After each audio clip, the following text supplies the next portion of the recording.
أعوذ بالله من الشيطان الرجيم بسم الله الرحمن الرحيم الحمد لله رب العالمين والصلاة والسلام على نبينا محمد وعلى آله وصحبه أجمعين. السلام عليكم ورحمة الله وبركاته. Alhamdulillah, unang-una tayo ay nagpapasalamat sa dakilang tagapaglikha ang nag-iisang Diyos, ang Allah subhanahu wa ta'ala, sa panahon na pinagkaloob niya sa atin ngayon, na kung saan ako ay magbibigay ng maikling mensahe na ito ay malaking bagay para sa ating mga kababayan na hindi pa mga Muslim.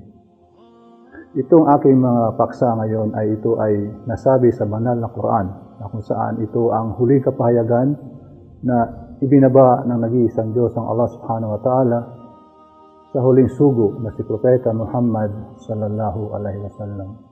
Na ito ay isa sa malaking bagay na kung saan ang ating mga kababayan o ang mga brothers ay matutunan nila na kung bakit tayo nandito sa mundo. Bakit tayo nilikha ng Diyos at pagkatapos dito sa mundo, saan tayo patutungo.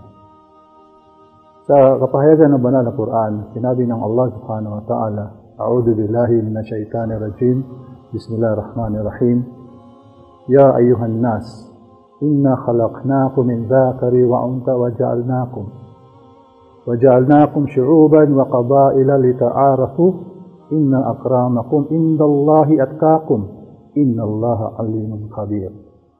Na kung saan sa malapit na kahulugan sa ating lingwahe na Tagalog, sabi ng nag-iisang Diyos ang Allah subhanahu wa ta'ala, o kayong sangkatauhan. Ibig sabihin, tayong lahat, Muslim o saka hindi Muslim.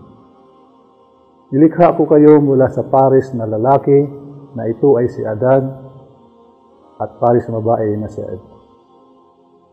Maliwanag na dito pala nag-umpisa ang pagkalikha ng tao. Unang-una, pamaraan ng pagkalikha ng tao ay pagkalikha ni Adan, na wala siyang nanay, wala siyang tatay, siya ay galing sa alabo.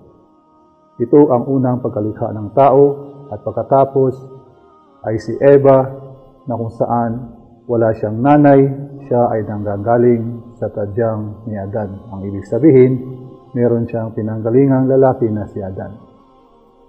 Pagkatapos, sabi ng Allah subhanahu wa ta'ala, ginawa ko kayong mga nasyon at mga tribo upang kayo ay magkakila-kilanlan.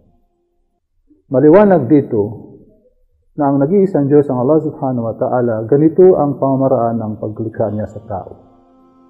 Una ay si Adan, pangalawa ay si Eva, ang pangatlo ay ang pinagsamang similya nilang dalawa na kung saan ay napakarami na ngayon natin dito sa mundo na umabot na tayo ng bilyon. At ang pang-apat na pamamaraan kung paano niya nilikha ang tao ay ang paglikha niya kay Propeta Jesus sa pamamagitan ng kanyang nanay na si Birhen Maria. Si Jesus ay may nanay pero wala siyang tatay. Dito natin makikita na mayroon talagang nag-iisang Diyos na kung saan siya ang naglikha sa tao sa apat na pamamaraan.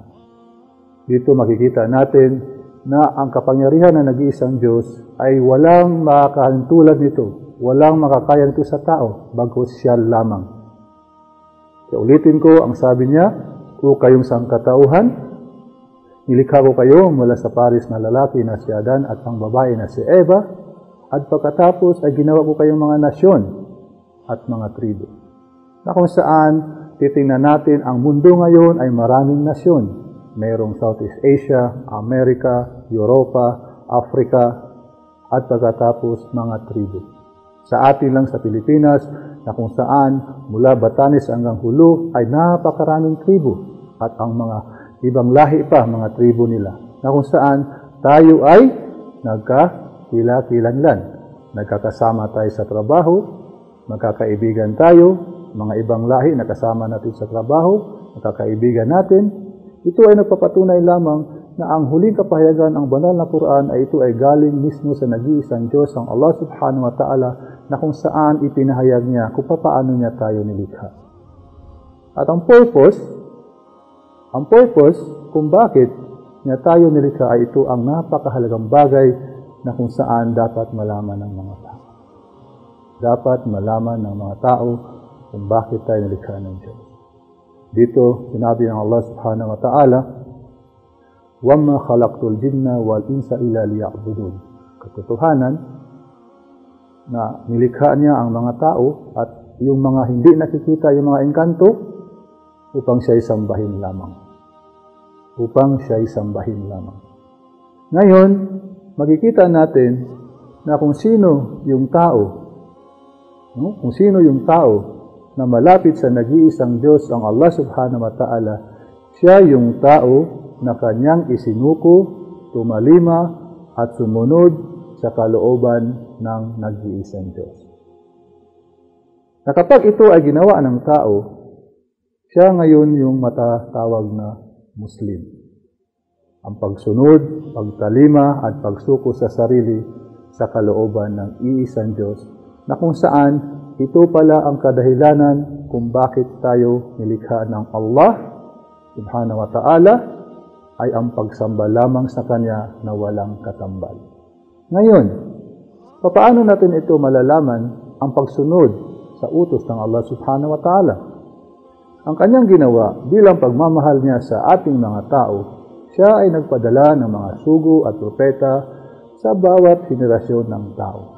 Magmula sa unang tao na Kanyang nilikha na si Adan, kay Noah, kay Abraham, kay Ismael, Isaac, sa lahi ni Isaac na sila Jacob, David, Solomon, John the Baptist, Moses at saka si Jesus, at sa lahi naman ni Propeta Ismael na kung saan ang huling sugo na si Propeta Muhammad sallallahu alaihi wasallam ay siya ay pinadala ng Allah subhanahu wa ta'ala, panghuling sugo na kung saan ang kanilang mensahe ay iisa lang, ang pagsamba lamang sa nag-iisang Diyos na walang katambal.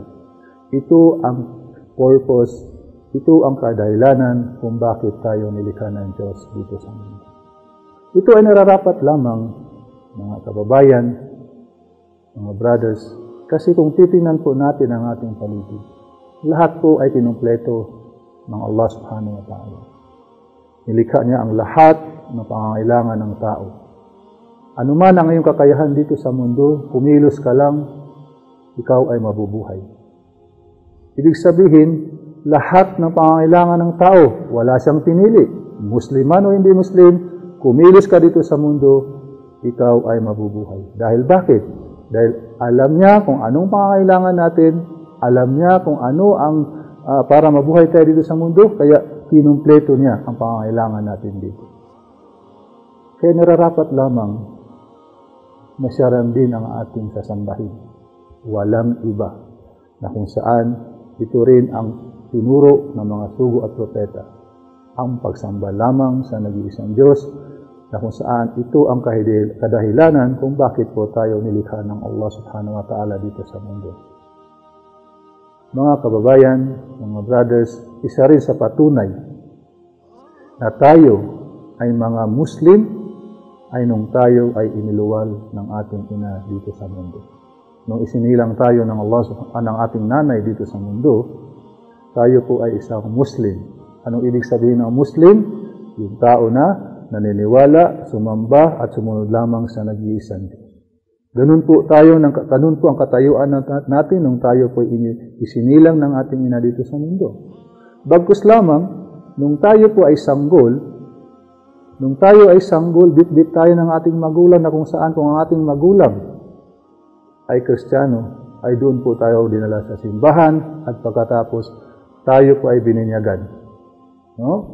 Na ikaw ngayon ay isa ng tunay na Kristiyano. Malinaw na bago tayo dinala sa simbahan ay hindi po tayo Kristiyano. Tayo po ay isang Muslim. Tayo po ay naniniwala lamang sa nag-iisang Diyos, ang Allah subhanahu wa ta'ala. Kaya po, makikita natin na ang Muslim ay hindi lang ang mga galing sa Middle East na mga Arabo o mga galing po sa Mindanao, kundi lahat ng lahi ng tao. Na kapag siya po ay nagbalik loob, ano ibig sabihin nun? Nagbalik loob po siya sa nag-iisang Diyos, ay siya po ay isang Muslim.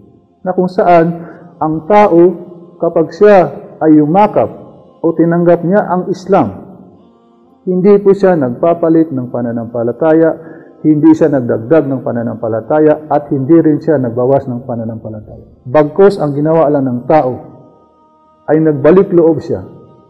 Nagbalik loob siya sa tunay niyang katayuan sa paniniwala lamang sa nag-iisang Diyos, ang Allah subhanahu wa ta'ala, na kung saan ito yung katayuan ng siya ay isinilang, iniluwal ng kanyang nanay dito sa mundo. Kaya po, lahat po tayo ay Muslim. Nabago lamang ito dahil po sa mga tinagisnang paniniwala ng ating mga mahal sa buhay. Kaya ito po ang aming panawagan, lalong-lalo na po sa ating mga kababayan, na bigyan po natin ng pagkakataon ng ating sarili, buksan natin ang ating puso at isipan, at huwag po natin pairalin ang bugso ng ating damdamin. Dahil po, ang kaligtasan sa kabilang buhay, ito po ang pinakamahalagang kailangang malaman ng tao habang nandito siya sa mundo. Dahil bakit po? Dahil ang ating pong paninirahan dito sa mundo ay pansamantala lamang. Bigyan natin ng pagkakataon ng ating sarili na makilala natin ang tama, sumunod tayo ng tama sa nag-iisang Diyos, ang Allah subhanahu wa ta'ala, na kung saan dito ito natin matatagpuan sa Islam. Kaya muli, maraming salamat po sa inyo.